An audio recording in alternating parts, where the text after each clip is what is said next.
Hey guys, welcome back. Today I'm going to review a game on a system that is quite obscure for me, and that is the Turbografx 16. Before collecting retro games, I didn't even know this thing existed. Nobody had this back in the day. I don't recall seeing this in stores, but it's super interesting for me to discover a new console like that. And there are quite a lot of good games released for the system, and that includes one of the best ports of Fantasy Zone. So yeah, let's take a look at the game.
Okay, first let's look at this cover.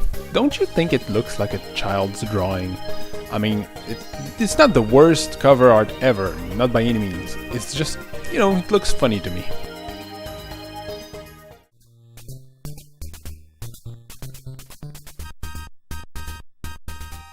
In Fantasy Zone, you control a ship called Opa in levels that are looping around like in Defender. The goal of the game is to destroy enemy outposts along the way. These are indicated by small red dots at the bottom of the screen. Your position in the level is shown by the highlighted area, so you know where to go to find the remaining outposts. Once you destroy all of them, the music changes and then the boss appears.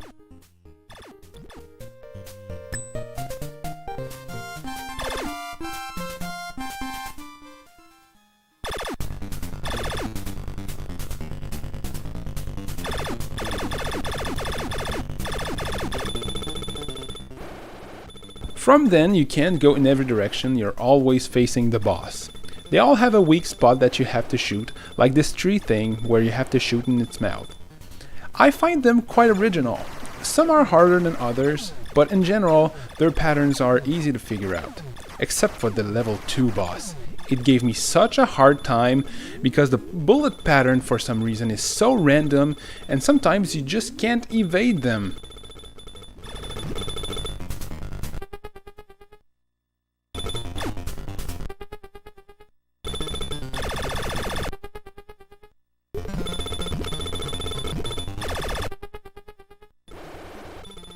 Once you defeat the boss, it falls down into pieces that transform into money that you can collect and then spend in the shop.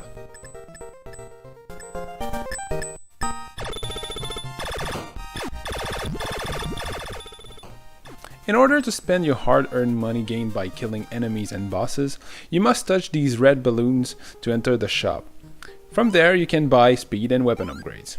At first I thought that these were the only choices I had to upgrade my ship, until I accidentally put my cursor right to the edge of the screen and discovered more upgrades, like bombs and extra ships. One thing you have to keep in mind though, some upgrades like the 7-way shot, my favorite, keep going up in price every time you purchase one, and that goes for extra ships too. I can only buy 1 or 2 before it goes way too expensive. I recommend buying the jet engine and wide beam first. Don't think about buying anything faster than the jet engine except if you have lightning fast reflexes. It makes your ship go way too fast for my taste. Now the upgrades are on a time basis, a concept I'm not sure I like very much, since some weapon upgrades would be very good against some bosses and you can't select them on the fly even when you bought them. Although there are supposed to be these yellow select balloons which allow you to select one of the weapons you bought, but they rarely appear.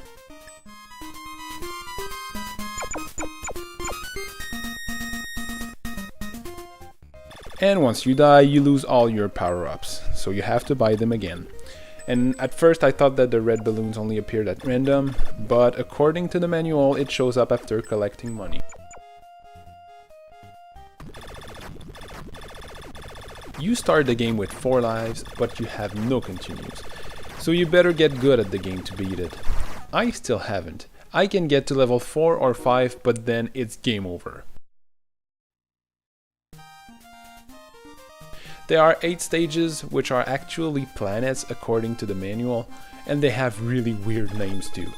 Tlalif, Tabas, Ladoon, Dolimicor, Polaria, Mockstar, Pocarius, and Sulfa.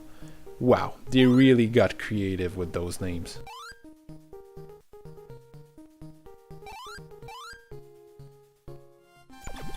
If there is one thing that annoys me in this game, it's how you always seem to outrun the screen.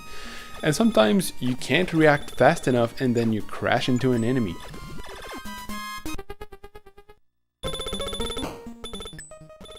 To avoid this though, and sometimes just to make things a bit easier, I just say fuck it and walk under everything, and then fly only to destroy outposts.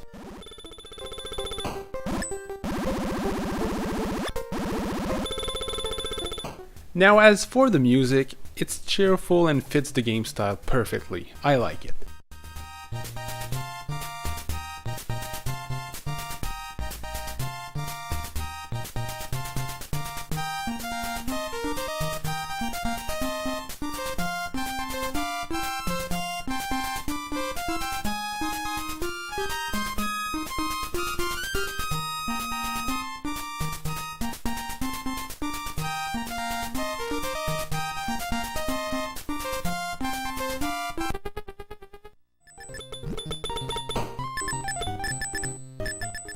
Despite its very little flaws, I like the game quite a bit, and you should too. It's colorful, has unique gameplay, and some replay value, at least for me.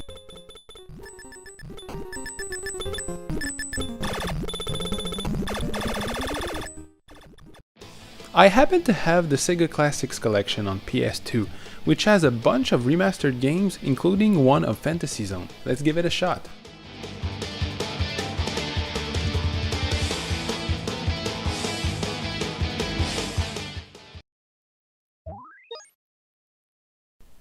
Okay, so first, of course, we have loading times. Can't be as fast as a U-card. As you can see, the game has been remastered in 2.5D. While it's not as good looking as Sprites in my opinion, it's not too bad. It's sort of like cel shading and it's still colorful.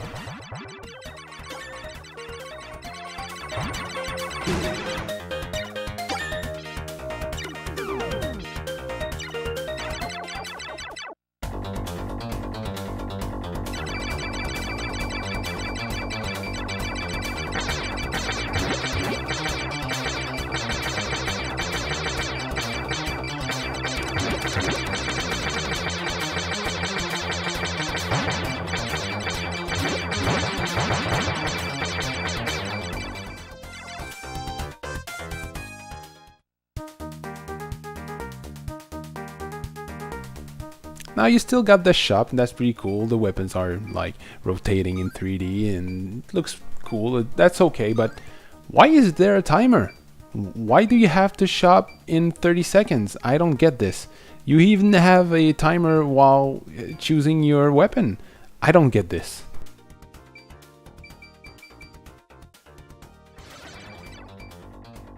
From what I've seen, the bosses are the same as the Turbografx version, but they added something I like. Once you kill the boss, you go to a 3D bonus stage where you can collect more money.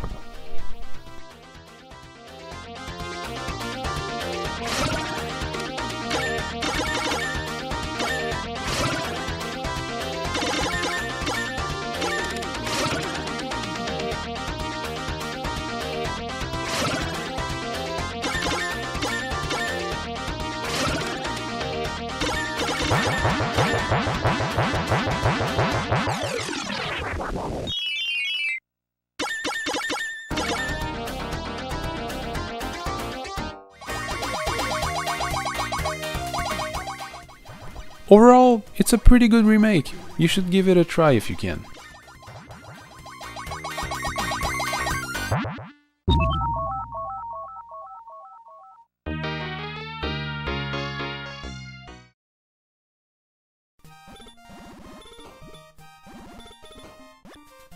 As usual guys, thanks for watching the video. If you liked it, leave it a thumbs up and see you guys on the next episode of Alex's Shooters.